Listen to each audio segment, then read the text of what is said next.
Welcome back to High Guard TV, the YouTube channel that John Jones watches every single day while living in fear of Tom Aspinall.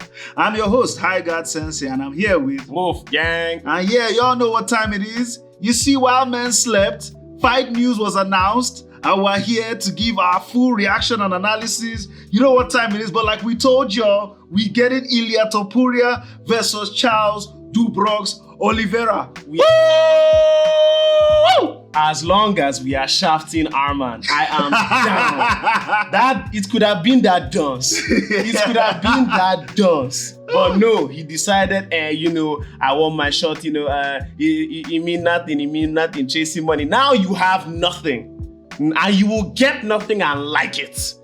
Yeah, but anyway, the full card for the UFC 317 was announced, and it's looking stacked. And they also announced Dricus Du Plessis versus Khamzat Chimaev.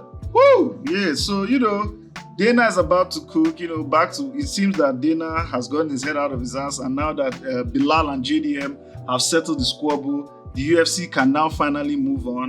There was still no announcement for Jones Aspinall, which is what I was really, really hoping for. Quack. But anyway, like we said, this is still great. As you can see, UFC 317 bout list is just amazing. We're going to read it from top to bottom. We have Vivian Arau versus Tracy Cortez. Yes. Yeah, that's going to be a nice one. We have Jack Hermanson versus Gregory Rodriguez. I like that Jack has spawned out of nowhere to finally try attempts to fraud check Rubukov. I'm telling you. Then we have another low-key might be a barn burner. Brandon Royval versus Manuel Cap. I am rooting for Manuel Cap so that he can say that thing at the end of the that thing at the end of the press conference. Something, you know what it is? Charles Radke. Charles Radke couldn't say the word after getting knocked out, but maybe, just maybe, Manuel Cap can say the word that I want to hear him say. Anyway, we have Jonathan Diniz versus the absolute GOAT, Mr. Justin Tafa. Look, when I was watching Talisha Cheshire, God bless the man, Talisha Cheshire should be in the NBA helping the Lakers win rebounds instead of here knocking out cold Justin Tafa. What do you do with something like that? How do you even process that? Watching Justin Tafa get coded, and now they've set it up with another big Brazilian guy. So that what will happen? I don't know what the UFC's plan is for Justin Tafa, but I'm not feeling it. Also, per our prediction, we have Benel Darius versus Renato Moicano. Money Moicano, man. He can't afford to lose.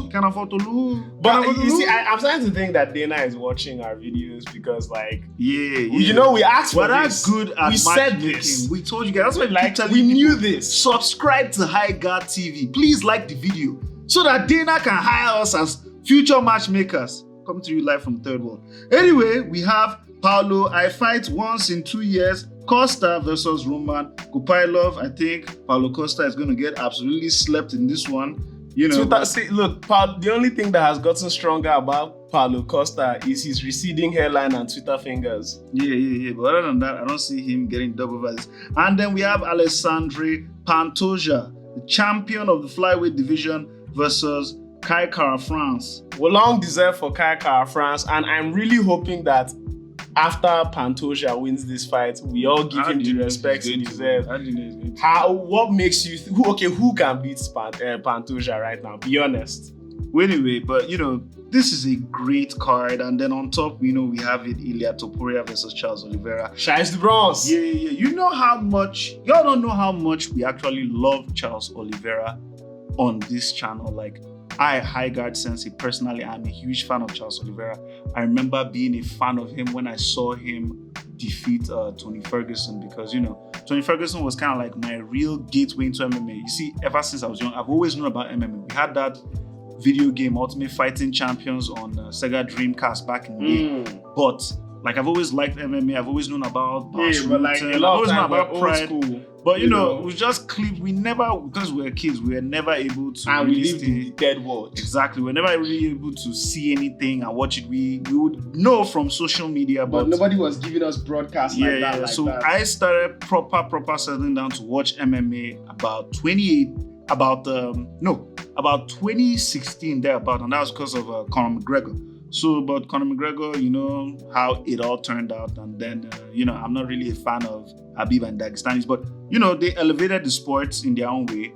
But then I saw Charles Oliveira versus Tony Ferguson, and I know Tony Ferguson because in 2018 I started playing the video game UFC 3 because it had Conor McGregor on it, so I was huge on that video game. And then I noticed Tony Ferguson was going up against this guy, Charles Oliveira, and Charles Oliveira absolutely destroyed Tony Ferguson in the Apex. That was during the COVID period, I think. And ever since then, I was just a fan of him. Like, I liked the way he fought. He fought without fear. He fought relentlessly, and he was just relentless, and he was always looking for a way to win. That's one thing I loved about Charles Oliveira. Regardless of how many losses he had, regardless of how many times this way he tapped, he was always willing to get back up and try again.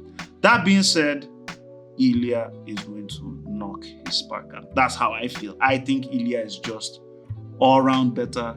Ilia has the better boxing. Ilia is the better. Ilia may be the better wrestler. I don't know. But like I said, I won't count Charles out for an upset. But I just feel like Ilia is younger, fresher, has way more tread in his tires than Charles does. So I think personally that Ilia is going to knock out Charles. But Wolf, what do you think? Well, when the first time I watched a full Oliveira fight, it was December 11, 2021, UFC 269, Oliveira versus Poirier, because, I had seen Dustin, get coded by Conor, then I think he beat Conor, then he got choked out by Habib, and I was like, okay, cool, let's see him try and get the belt. So I was actually going there to watch Dustin, but then I saw Oliveira fight and I was like, I'm a fan of this man. And that time I was mostly boxing. I was watching Lomachenko versus Comey. So I said, okay, let me port over after Loma versus Comey and watch this UFC main event, because I have extra time. And that was when I really, really, really fell in love with the sport of the UFC, when I watched Oliveira choke out Dustin Poirier. And ever since then, I have followed his career back and forth, watched him come out of adversity. Oliveira is the true spirit of what it means to be a fighter and what it means to be a man. No matter how many times you get knocked down, just get back up and find a way to win. And even if you don't win, don't stop trying your hardest. So I love Oliveira, and I would feel so happy if he won.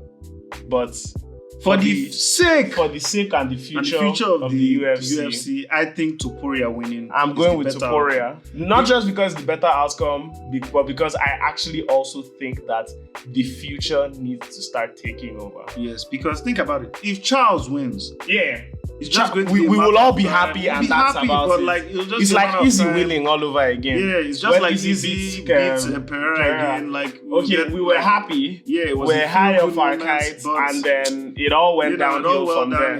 Easy lost. I can't believe Easy lost to Sean Strickland. Lost to Strickland. Lost to Du I Plessis. can understand DDP. Strickland and Imamov. I don't get it. I really don't get it. But that's just me, the fanboy in me. Anyway, so.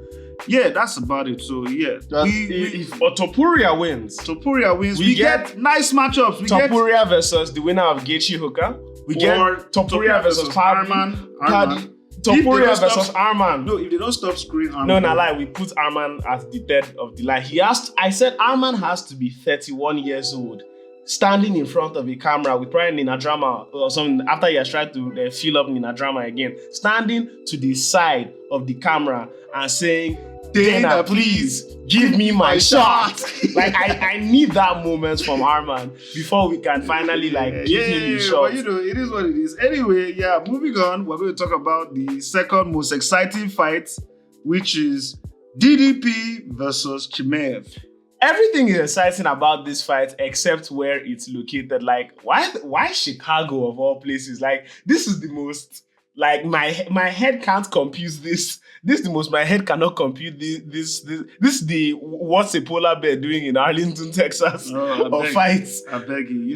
Okay, why Chicago? They on no block, my nigga. They on no block. Why? You know what it is? They on no block. It's in August. They go to Abu Dhabi around that time. Or they could have waited till... No. They want to make this Chimaev, he must travel. He has not traveled for the past 2 years. You must travel. What is so it? that he can pass American drug testing.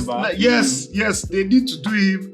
He needs to come to United States of America. Breathe the American air. Drink the American water. Eat from American restaurants and adapt to this American time zone. Yeah. It is what it is. But who do you think got this? We're not doing full prediction, we're just reacting. But who do you think got this move?